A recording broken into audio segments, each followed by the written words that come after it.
So hello and welcome, my name is Vijay. आप सभी लोगों का बहुत बहुत स्वागत इस ई पाठशाला की वीडियो लेक्चर सीरीज में। 2024 और 25 के हिसाब से वीडियो लेक्चर सीरीज होने वाली है। क्लास 12 की हिस्ट्री का 5th चैप्टर है through the I of the traveller.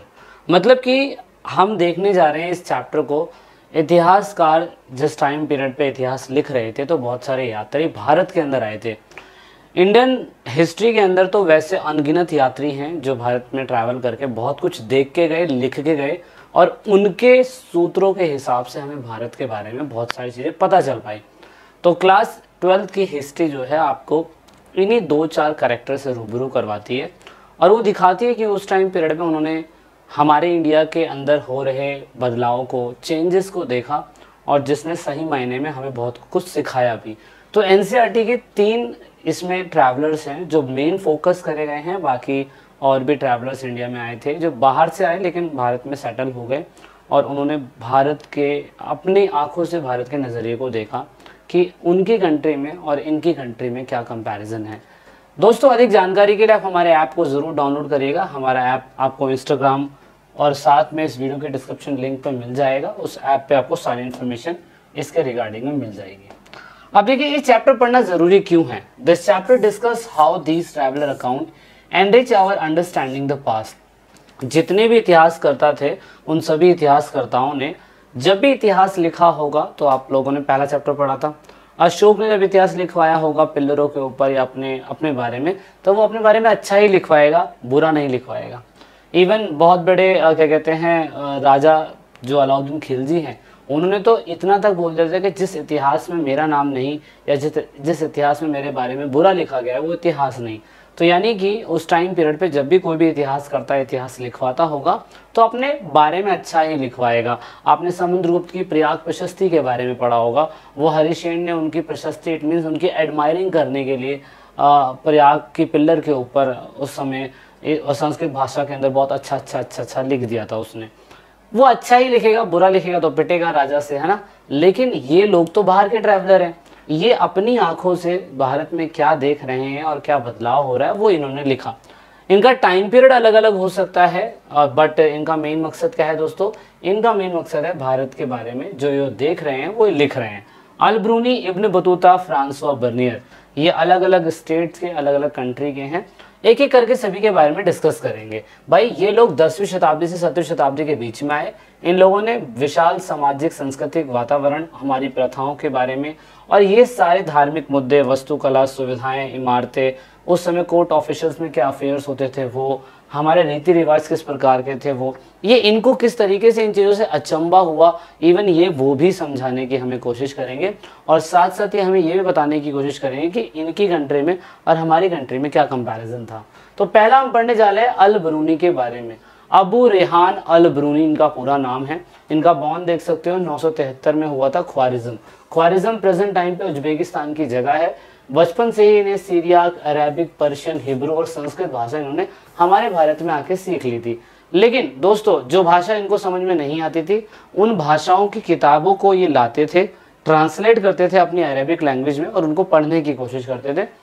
जैसे प्लूटो, यूनान के बहुत सारे दार्शनिक, फिलोसफर, उन सब की सारी ग्रीक में बुक्स थी, लेकिन इन्होंने अरबी में अनुवाद करके उन्हें पढ़ा और सीखा। अब दोस्तों, ये जो व्यक्ति है जिसका नाम मैं अल ब्रूनी बता रहा हूँ, ये किस तरीके से भारत में आया, इसके पीछे की एक इंटरेस्टिंग कहानी बहुत अच्छी है। जब ये अपने क्या कहते हैं ख्वारिज्म यानी कि उज्बेकिस्तान में रह रहे थे, तो वहाँ सीरियाइक, अरेबिक, पर्शियन, हिब्रू भाषा इन्होंने सीख रखी थी, वो इनको आती थी, इनको कोई दिक्कत वाली बात नहीं थी। लेकिन अगर आप 1017 में देखें, उस टाइम पीरियड पे ख्वारिज्म के ऊपर अटैक करा गया। किसके द्वारा? मोहम्मद गजनवी के द्वारा। तो आप ये देख सकते हो उस टाइम पीरियड में मोहम्मद गजनी जो है, गजनी एक जगह है अफगानिस्तान के अंदर, वो उज्बेकिस्तान पे अटैक करता है। तो सुल्तान महमूद गजनवी, उसका रीजन 999 से लेके 1030 तक रहा। लेकिन महमूद गजनवी जो बड़ा मतलब खतरनाक शासक था, गजनवी एम्पायर का सुल्तान जो था, उसने उस टाइम पीरियड में बहुत बड़े हिस्सों पर अटैक करा था, जिसमें से उज्बेकिस्तान का ख्वारिज्म भी एक जगह थी। अब ख्वारिज्म पे जैसे ही अटैक करा गया तो ख्वारिज्म किसके अंडर में आ गया? मोहम्मद गजनवी के सुल्तानों के अंडर में आ गया। इस तरीके से जो वहाँ के पढ़े लिखे समझदार लोग थे, इन्होंने अपने कोर्ट ऑफिशियल्स के अंडर डाल लिए और जिन लोगों को ये गुलाम बना सकते थे उनको इन लोगों ने गुलाम बना दिया। इस तरीके से जब मोहम्मद गजनवी पूरी तरीके से ख्वारिज्म के प्लेस को टेक ओवर कर लेता है, देन फाइनली यहाँ पे आपका अल-बरूनी उनके अंडर में चला जाता है। अब अल-बरूनी भारत में क्यों आया और कब आया, अब इसकी एक कहानी अलग है। क्या कहानी है, जब इस व्यक्ति ने, किसने, महमूद गजनवी ने, महमूद गजनवी ने पहले तो ख्वारिज्म के ऊपर अटैक करा, तो फिर अल-बरूनी उनके कोर्ट ऑफिशियल बन गए। उसके बाद उन्होंने सिंध और पंजाब के कुछ हिस्सों पे क्या कहते हैं अटैक करा, और इसी वजह से गजनवी एम्पायर जो था उसके हिस्से में ये हिस्सा भी आ गया। और इस तरीके से जब पंजाब में गजनवी साम्राज्य एक हिस्सा बना लेता है, तो अल-बरूनी भी जो है गजनवी के साथ वहां आकर बसा और भारतीय धर्म, दार्शन और ग्रंथों को उसे सीखने का मौका मिला। अब ऐसा नहीं है भाई बहुत बड़ा कोर्ट ऑफिशियल है, संस्कृत भाषा आती नहीं है, और जब किसी साम्राज्य का हिस्सा किसी के अंडर में चला जाता है तो भैया उसके लिए स्पेशल ट्यूशन क्लासेस होती हैं। तो यहाँ पे अल-बरूनी को स्पेशल ट्यूशन क्लासेस मिल रही थी। अल-बरूनी ये देखने की कोशिश कर रहा था कि देखिए भैया मैं directly court official Mohammed Ghaznavi का एक खास व्यक्ति हूँ, और मैं पंजाब के हिस्से में आपके धर्म, फिलॉसफी, सारे ग्रंथों को पढ़ना चाहता हूँ, पर मुझे संस्कृत नहीं आती है, तो पहले मुझे संस्कृत सीखनी है। तो इस व्यक्ति ने पहले संस्कृत सीखी, ये संस्कृत के बड़े बड़े स्कॉलर्स के कॉन्टेक्ट में आया। उस टाइम पीरियड पे जो ट्यूशन क्लासेस बहुत अच्छे पढ़ाता होगा, जो संस्कृत बहुत अच्छा सिखा सकता होगा, वो अल-बरूनी को सिखाई उस व्यक्ति ने। और जब अल-बरूनी को इस व्यक्ति ने सिखाई तो उसके बाद पूरी तरीके से टर्निंग पॉइंट बनता है। और यहाँ पर आप देखेंगे कि अल-बरूनी संस्कृत सीखता है, और अल-बरूनी संस्कृत सीखते सीखते वो भारत की इतनी सारी किताबें पढ़ देता है संस्कृत के अंदर। और उसने ट्रैवलिंग के दौरान जब वो भारत के अंदर आया था, काफ़ी सालों तक भारत के अंदर रहा वो व्यक्ति, और भारत के अंदर रहते रहते उसने किताब उल हिंद बुक लिखी। बहुत बड़ी बात है, ये लैंग्वेज अरेबिक में ही लिखे हैं क्योंकि उसे अरेबिक भाषा आती थी। उसने उसमें 80 चैप्टर लिख डाले। तो किताब उल हिंद जो है, किताब उल हिंद, ये वही हमारे लिए बुक है जो उस टाइम पीरियड पे भारत के इतिहास की जानकारी देता है। जिस टाइम पीरियड पे मोहम्मद गौरी जो था, गजनवी जो था, जब पंजाब के हिस्सों में अटैक करते तो उस समय का भारत कैसा था, वो हमें इसकी बुक के थ्रू मिलता है। चाहे कैसा भी मिलता हो, पर इसका बुक लिखने का उद्देश्य तो वही था जो समाज में ये देख रहा था, इसने उन चीज़ों को लिखा। अब इसने अपने सभी सब्जेक्ट के अंदर रिलीजन के बारे में, philosophy, festival, astronomy, alchemy, manner, custom, social life, weight, measurement system, iconography, law and metrology, पता नहीं क्या क्या सब्जेक्ट इसने उस टाइम पीरियड पर लिख के दिखा दी। हिंदी वाले बच्चों को अगर दिक्कत हो रही है तो इसे हिंदी में देख लीजिएगा, हिंदी में आपको मिल जाएगा। वास्तुशास्त्र, खगोल शास्त्र, भौतिक विज्ञान, भौतिक भूगोल, है जैव भूगोल, पता नहीं क्या क्या इस व्यक्ति ने लिखा। इसने जब भी उस बुक को लिखा तो उसमें गणितीय दृष्टिकोण, मैथमेटिकल अप्रोच अपनाया। हर चैप्टर के साथ कुछ क्वेश्चंस को इनपुट करा और साथ में एग्जाम्पल्स भी दिए, तो इससे इसकी बुक तैयार हो गई। लेकिन दोस्तों ये व्यक्ति उस टाइम पीरियड पे पाली, प्राकृत और संस्कृत भाषा से रूबरू नहीं था। इस व्यक्ति को अरेबिक भाषा ही आती थी, लेकिन इसने संस्कृत सीखी, और इस हिसाब से work on the astronomy and the medicine, he was also critical about the way in which these text were written and clearly wanted to improve on them. Even इसने यही कहा कि जो भी क्या कहते हैं बुकें लिखी गई हैं, जो भी चीज़ें वर्क काम इसका हुआ है या इनकी कंट्री में हुआ है, हमारे इंडिया के अंदर, उसमें थोड़े बहुत चेंजेस और बदलाव की ज़रूरत है, ऐसा इसको लगता था। अब अल-बरूनी की लाइफ में प्रॉब्लम जो आ रही थी वो अरेबिक भाषा इसको आती थी, सीरिया भाषा इसको आती थी, पर्शियन आती थी, हिब्रू आती थी, बस संस्कृत नहीं आती थी। तो इसको हमारे भारत के टेक्स्ट्स को जानने के लिए बहुत बैरियर्स का सामना करना पड़ा था, जैसे हम कहते हैं अवरोध। तो पहला बैरियर उसकी लाइफ में था लैंग्वेज को लेके। संस्कृत उसको आती नहीं थी, वो अरेबिक और पर्शियन लैंग्वेज जानता था, लेकिन संस्कृत सीख रहा था। लेकिन संस्कृत सीखते सीखते भी उसको कभी कभार कुछ ऐसे शब्द होते थे जिसको ट्रांसलेट करने में और एग्जैक्टली मीनिंग निकालने में बहुत ज़्यादा दिक्कत होती थी। तो इसीलिए हम इसका एक बैरियर कह सकते हैं। जैसे हिंदी में एक वर्ड के बहुत सारे मीनिंग होते हैं, इंग्लिश में भी एक वर्ड के बहुत सारे मीनिंग होते हैं, सेम संस्कृत में तो एक वर्ड के 50 मीनिंग निकल जाते हैं। तो एग्जैक्टली क्या मीनिंग होगा वो समझना इसके लिए बहुत दिक्कत वाली बात थी। तो ये बता रखा है उसने, विशाल पहुँच वाली एक भाषा, यानी कि संस्कृत के बारे में इसने बता रखा है कि मुझे किस किस प्रकार की दिक्कतें होती थी। दूसरा इसके लिए बैरियर था, वो बैरियर था धर्म को लेकर, रिलीजियस बिलीव और प्रैक्टिस को लेकर। जब ये भारत के अंदर आया तो उस टाइम पीरियड पे बुद्धिज्म, जैनिज्म, हिंदुज्म धर्म और उसके बाद मुस्लिम धर्म भी काफ़ी हद तक आ चुका था। तो उस टाइम पीरियड पे इसको समझ में नहीं आता कि भारत के अंदर लोग एग्जैक्टली किस धर्म को फॉलो करते थे, क्योंकि खुद पर्शिया के अंदर इसका जो धर्म था वो मुस्लिमिक धर्म था। वहाँ अमीर हो गरीब हो सारे के सारे इस्लामिक धर्म को ही मानते हैं, उसी को ही प्रमोट करते हैं, उसी को ही फॉलो करते हैं, है ना। बट यहाँ पे इनकी कंट्री में मतलब हमारे इंडिया के अंदर ये नहीं था।